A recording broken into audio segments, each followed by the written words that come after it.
عبد المسلم maalmahan waxaan ku xusuusinayaa qorshe iyo barnaamij aad kaga faa'iideysan karto waa qodobka koobaad tobankan maalmood ee bishan u horeeya dilxija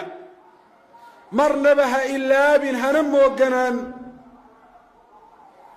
labada ragcadood ee la tukado waqtiga barqada haddaad ka badisana fa huwa alafdal ha ilaabin laba ragcadood oo aad tukato fii waqti saxar marka uu waagu soo dhow yahay ha ilaabin rawaatibta 12 ragcadood ama ka badanba oo salaadaha faralka ka horeeya qaarna ay ka dambeeyaan labada ragcadood salaada subax ka horeeya afar salaada duhur ka horeeya laba ka dambeeya laba salaada maghrib ka dambeeya iyo laba salaada cishaa ka dambeeya ku dadaal inaad soonto sagaalka maalmood ee bishan u horeeya si gaarana u beegso maalinta carafa soomkeeda yaanu ku dhaafin siyaamu yowmi carafa fa ina fadlahu wallahi cadiim waman faatahu fahuwa fii khasaara maalinkaa soomkiisa fadliga laga hela aad buu weyn yahay qofka u dhaafana waa qof aad u khasaaray akthir yaa cabdallahi min dikri illaah ilaahay baa si gaara ku amray maalmahan inaad xusto ilaahay xusuusnaantiisa iyo xusitaankiisa iyo weynayntiisa iyo ammaanistiisa farabadi laa takfal can sadaqa tufrixu biha muxtaaja tobankaa maalmood ba inaad sadaqad la baxdo ku dadaal aad kaga farxiso qof baahan fainahaa tudfiu gadaba rabbi subxaanahu wa tacaala ilaahay cadhadiisay kaa bakhtiinaysaa sida uu sheegay rasuulku calayhi salaatu wasalaam raadka ka dhasho oo naartaa inay bakhtiiso afdir saa'iman fii yowmi carafa aw fii gayrihi min hadihi alayaam waynu aragnay dadku siday ugu dadaalaan inay cid afursiiyaan bisha ramadaan laakiin maalmahan dadka sooman afursiintooda dadka badankoodu waa moogan yihiin ka faa'iidayso fursadda ah camalka wanaagsana dadku ay moogan yihiin fadli dheeraada buu yeelanaya ugu yaraan hal qof inaad afursiiso oo soomay maalmahan ku dadaal ixris cala alkalaam alladii tarjuu bihi thawaab allah waskut can gayrih ku dadaal hadalkaad is leedahay ilaahay baad agtiisa wax kaga heli doontaa oo darajo ku yeelan doontaa oo sabab uu noqon doonaa ilaahay raalli inuu kaa noqdo jannada aad gasho ka kalena iskaga aamus faqad qaala lanaa rabbuna subxaanah laa khayra fii kaiirin min najwaahum ilaa man amara bisadaqatin aw macruufin aw islaaxin bayna annaas hadalka ay dadu ku wada hadlayaan shirarkooda iyo faqoodu khayr ma leh saddexdaa arrimood haddaan lagu hayn haddaan sadaqad la ysku farahayn haddaan dad lagu heshiisiinahayn haddaan wanaag la ysku farahayn oo la ysugu sheegahayn dadka ka agdhow laga bilaabo ehelkaaga iyo awlaadaada iyo asxaabtaada ku baraaruji fadliga maalmahani ay leeyihiin ama fariin u dir ama telefoon u dir ama afkaba uga sheeg walaka fii dalika bishaaratun cadiima bashara biha muxamedun rasuulu llah arrinta noocaasa bishaaro weyn baad ku heli doontaa oo muxamed oo rasuulka ilaahay ay kuugu bushaareeyey xayثu qaal calayhi الsalaatu wasalaam addaalu cala alkhayri ka faacilih qofka khayrka dadka tusee u tilmaamaa xagga ajarka wuxuu la mid yahay kii sameeyey mid kastoo maalmahan aad ku baraarujiso oo camal wanaagsan sameeya fadliga uu ka helay mid la-eg baad adiguna ka helaysaa iyadoo waxba adigana aan lagaa nuqsaamin weliba arrinka noocaasi wuxuu sii adkaanayaa cibaad allah marka uu xaalku yahay siduu maanta yahay oo dadka badankoodu maalmahan ay yihiin gaafiluuna canha aw mucriduuna can alijtihaadi cala طaacaati fiiha dadka badankoodu maalmahan ay moogan yihiin ama iyagoo maqlay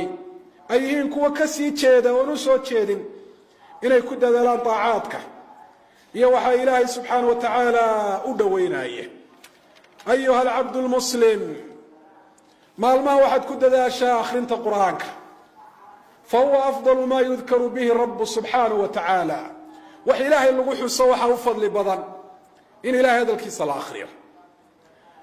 ku dadaal maalin walba inaad akhrido 3 jus ugu yaraan si aad 10 maalmood qur-aanka u khatinto. 3 jus haddaanad hal waqti wada akhrin karin waad qaybin kartaa. bacda salaati alfajri hal jus akhri,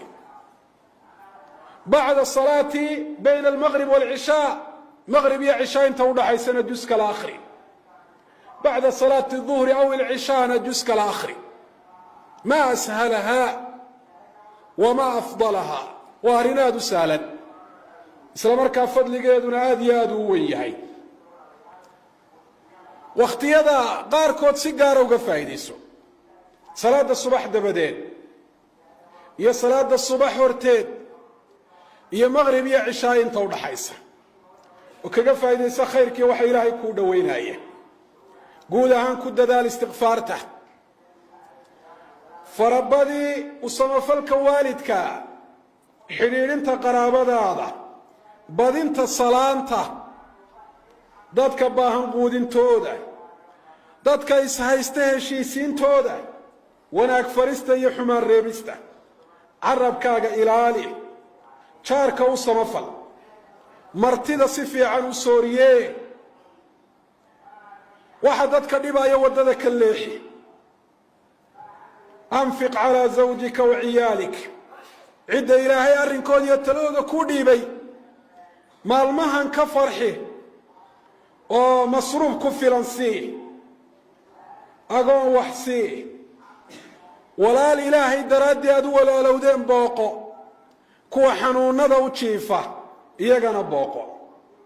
ku dadaal salliga nebiga calayhi salaatu wasalaam, fa innahu min afdali alcibaadaat. nebiga inaad ku sallido. qof muumina ha dhibin, walaalahaaga u ducee iyagoo kaa maqan, malag baa ku odhan doona walaka midlu dalik, taasoo kalead adiguna ku heli doontaa. ammaanada ilaali, ballankana ka soo bax, indhahaaga xaaraanta ka laab, waysada dhammaystir, masaajidka xaggiisa u lugee, tallaabana ajar baa lagugu qori, midna dembi baa lagaaga dhaafi doonaa. aadaanka iyo iqaamada inta udhaxaysa ducayso. yowma aljumuca suurat lkahf akhri, ajar weyn baad yowma alqiyaama ku heli doontaa.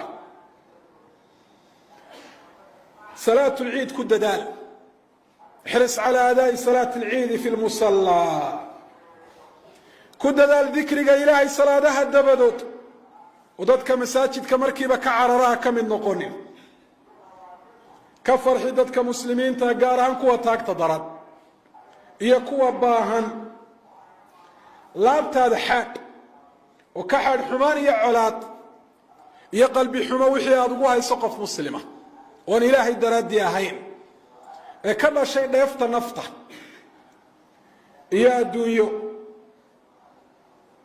ehelkaaga wanaagga bar, kuna baraaruji. fursad kasta oo khayr oo ku soo martaa ka faa'iidayso. bal istanic anta furas alkhayr, ku dadaal adigu fursadaha khayrka inaad abuurto, inaad samaysato. ku dadaal oo fursadaha lagu sheegayo kuwa aan ahayn adigu wakhtigaaga inaad ka soo saarto ood ilaahay subxana wa tacaala ugu dhowaato. nas'alu allaha subxaana wa tacaala an yuwafiqana lidalik wayuyasira lana sabiilah وأن يغفر لنا ولوالدينا وللمسلمين والمسلمات